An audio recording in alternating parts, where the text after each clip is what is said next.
for the lumbar coupling component of this dynamic duo, what I'd like you to do is just find a bench to sit on. And once you found your bench or your wide seat, then you'll find your joints. Typically they're sore. So you'll put your fingers back here on the sacrum, where the lumbar joints meet up with the sacral joints. And normally these are a little tender if that's the problem that you got going on. So what you'll do is you'll put your index finger there at the bottom joint, and then just let the other fingers just walk up the joints.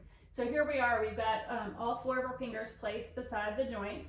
And what I'd like you to do is just turn your body as if your right hand were on your left knee. So that's going to bring you into right rotation, and your right hand will be sitting on the surface beside you. So what I'd like you to do is your lowest finger right there is kind of palpating the joint that we'd like to move. And so your left shoulder is facing your right knee, your right hand's beside you. You're gonna bend your right elbow and then straighten it. So your finger is right here on the joint that we want to start to kind of reinforce movement in that joint. And so you're opening that joint and then you're closing the joint. As you bend your elbow, you open the joint and you close the joint. And I'd like you to visualize in your mind's eye that this joint right here where your finger is moving. Right here it's opening and now it's closing. It's opening and it's closing.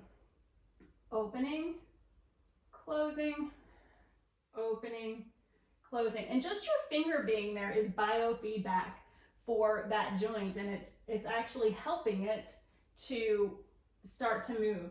So as we bend the elbow, we open the joint. As we straighten the elbow, we close the joint.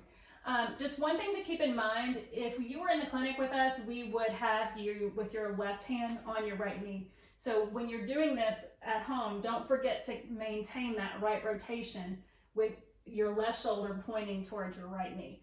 So there's 10 of those. And then we can go up to the next joint right here, L5, L4. And we will bring the left shoulder toward the right knee, bend that right elbow, open the joint, close it. We're going to do 10 of those.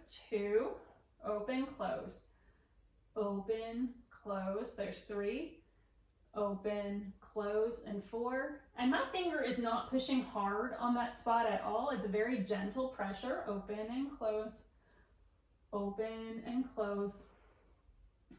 But it's just enough to give the message to the joint, hey, you're doing something here, you're moving. Before you weren't moving, and now you are moving. Okay, now we're going to go ahead, and there's 10 in that direction.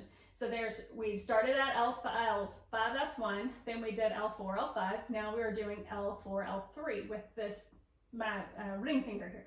So left shoulder toward the right knee, open the joint, close it. 10 of those. So sometimes the problem is all of these joints. It's L5 through L1. And sometimes it is just L5, S1. Sometimes it's just L5, S1 and L4, L5. Your therapist has told you which joint it is that you needed to address. But if if you do your correction on the wall and you're still noticing stiffness or discomfort, then go ahead and just do all the joints. It doesn't take that long to do another 10 repetitions. All right, so here we are. My pinky went up to the next joint, and here I am at L3, L2. And I can use my pinky to get there, but I could go ahead and just change my finger so that, because this finger is a little bit better at feeling than the pinky is. So we're gonna go ahead and bend and straighten.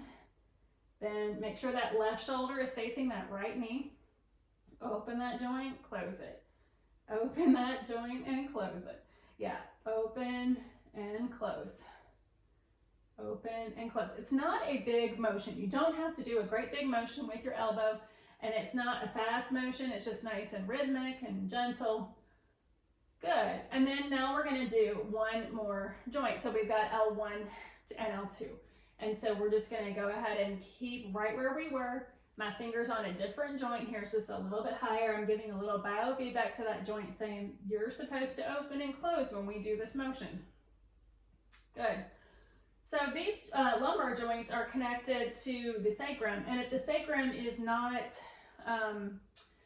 has a torsion in it, then they're not going to work right with each other. So it's just kind of, I always talk about the little snake, the wooden snake toy. They need to work right with each other in order for the whole spine to work well. So that's basically what we're doing. We're just reinforcing that normal motion. All right, and then after you've done 10 of those, then in fact we've done 40 between L5, S1 all the way to L1. And now we're going to go ahead and just do a little pelvic tilting. So we'll sit tall and stick our chest out, and we'll round over. And typically those motions feel a lot better after you have finished with the dynamic duo. I'm Erin with Best Life Physical Therapy, and that is the dynamic duo.